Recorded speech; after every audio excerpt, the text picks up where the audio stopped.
This story begins today in the most dramatic way possible. 23 million people are now under a tornado threat stretching from Houston all the way to Baton Rouge. That's not a typo. We're talking about embedded tornadoes spinning up within lines of thunderstorms this evening. Imagine trying to plan a romantic dinner when the atmosphere is literally spinning out of control above your head. But here's where it gets interesting. While the South battles severe weather, the Northeast might wake up Monday morning to a winter wonderland. Some models are showing 6 to 10 inches of snow from Washington, D.C. to Long Island. Others show basically nothing. It's a meteorological mystery that won't solve itself until tomorrow night. The science behind this chaos is fascinating and terrifying at the same time. What started as a typical February storm system has encountered the perfect atmospheric cocktail. Warm, moist air from the Gulf colliding with just enough cold air to create multiple personality disorder weather. It's like watching nature have an identity crisis in real time. Let's break down today's timeline, because it reads like a disaster movie script. We start with morning thunderstorms across the Dallas-Fort Worth area. Nothing too severe, but enough to make you question your outdoor lunch plans. By afternoon, these storms organize into something much more menacing, with the main severe weather threat stretching from Texarkana down to Austin. Here's where things get serious. After 5 p.m., the tornado threat really ramps up. We're not talking about brief spin-ups or funnel clouds that dissipate harmlessly. These are embedded tornadoes within a squall line, the kind that can appear suddenly and cause significant damage before you even realize they're there. Houston faces its highest tornado threat during evening hours, with damaging winds reaching 60 to 65 mph. The atmospheric conditions are setting up perfectly for discrete supercells to form ahead of the main line of storms. When meteorologists start talking about discrete supercells, that's when you know things are about to get real. These are the storms that have room to breathe, to organize, to become truly dangerous. By bedtime, and this is where it gets particularly concerning, Louisiana becomes ground zero for embedded tornadoes. Picture this. You're settling in for the night, maybe watching a movie or reading a book, and outside, a line of storms is producing random tornadoes like some kind of meteorological Russian roulette.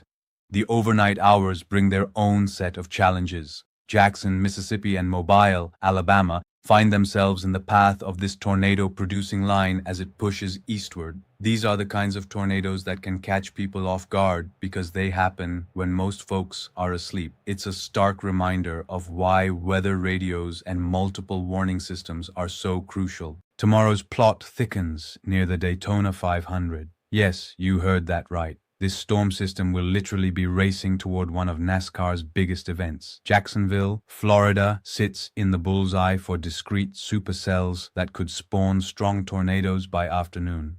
The irony isn't lost on meteorologists. While cars race around a track at 200 mph, the atmosphere above might be spinning even faster. The Storm Prediction Center has issued a 5% tornado risk for Sunday across parts of the southeast, which might sound small, but represents a significant threat when you're talking about strong tornadoes. These aren't your average brief touchdowns. These have the potential to be the kind of tornadoes that make headlines and change landscapes. The rainfall amounts are staggering for areas that haven't seen significant precipitation recently. We're looking at 1 to 3 inches widespread, with some locations between Memphis and Little Rock potentially seeing 5 to 6 inches. That's flood-inducing rainfall in areas not prepared for it. Rivers that have been running low suddenly face the prospect of rapid rises, and storm drains designed for typical winter precipitation could quickly become overwhelmed. But here's where this story takes its most unexpected turn. While the South deals with severe weather and flooding, the Northeast might be preparing for an entirely different kind of storm. The snow story that has meteorologists scratching their heads represents one of the most dramatic model disagreements we've seen in recent memory.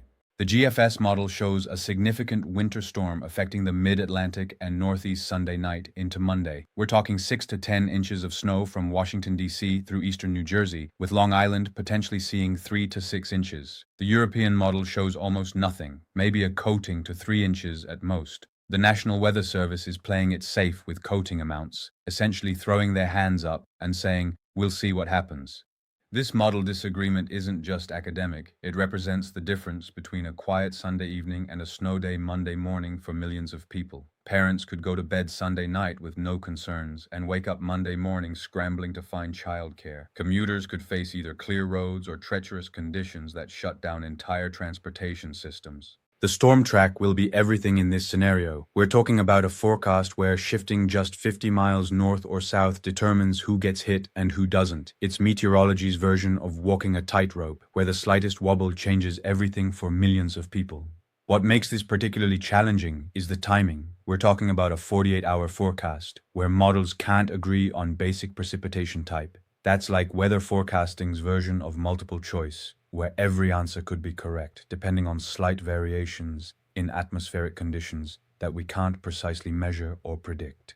The atmospheric setup creating this confusion involves rapid intensification as the storm moves offshore. When low-pressure systems bomb out over the ocean, dropping pressure rapidly and intensifying quickly, they can create unexpected precipitation patterns inland. It's meteorology's version of a curveball that even experienced forecasters struggle to predict. This rapid intensification is what's causing the GFS model to show significant snowfall. As the low pressure deepens quickly over the Atlantic, it could pull enough cold air down from the north to support heavy snow across the interior northeast. But if the European model is right and this intensification doesn't happen as expected, those same areas see rain or nothing at all. Looking beyond this weekend's chaos, next week promises even more weather drama. A powerful atmospheric river will slam the West Coast Tuesday and Wednesday, bringing flooding rains to California and massive mountain snow to the Sierra Nevada. This isn't just any atmospheric river. We're talking about one that could dump 60-80 inches of snow in the mountains within just a few days. That West Coast energy will eventually trigger additional winter storm threats across the northern plains and Great Lakes. The European model, which has been remarkably accurate this winter, suggests another potential snow threat Thursday and Friday across the Midwest and Northeast.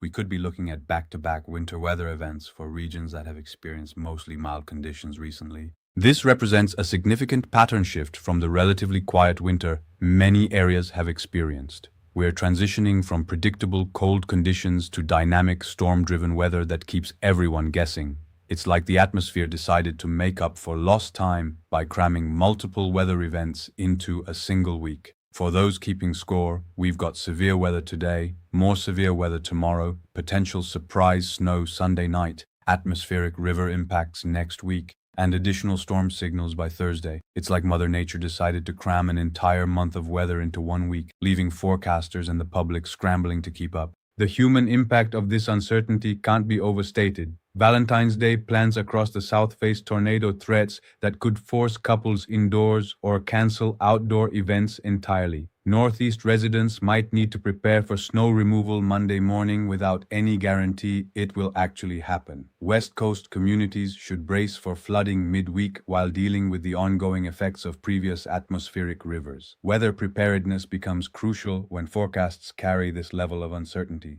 Having multiple ways to receive warnings isn't just recommended, it's essential when tornadoes can spin up with little notice. Maintaining emergency supplies becomes critical when you might face everything from flooding to heavy snow within a single week. This storm represents everything fascinating and frustrating about modern meteorology. Our satellites can track hurricanes forming thousands of miles away. Our supercomputers can process millions of data points per second. Yet a winter storm 48 hours away can still surprise us. It's a humbling reminder that weather forecasting remains part science, part art, and part educated guessing. The bottom line is this weekend will be memorable for weather enthusiasts and regular people alike. Whether you're dodging tornadoes in Texas, dealing with flooding in Arkansas, potentially shoveling snow in New Jersey, or wondering if your West Coast vacation will be washed out next week, this Valentine's Day weekend just became anything but ordinary. This is weather drama at its finest, unpredictable, impactful, and absolutely impossible to ignore. It's a reminder that in our age of instant communication and advanced technology, Mother Nature still holds the ultimate trump card. She can change the rules whenever she wants, leaving us scrambling to adapt and respond. Welcome to February 2026, where even Valentine's Day gets a severe weather makeover, and where the only predictable thing about the weather is its unpredictability.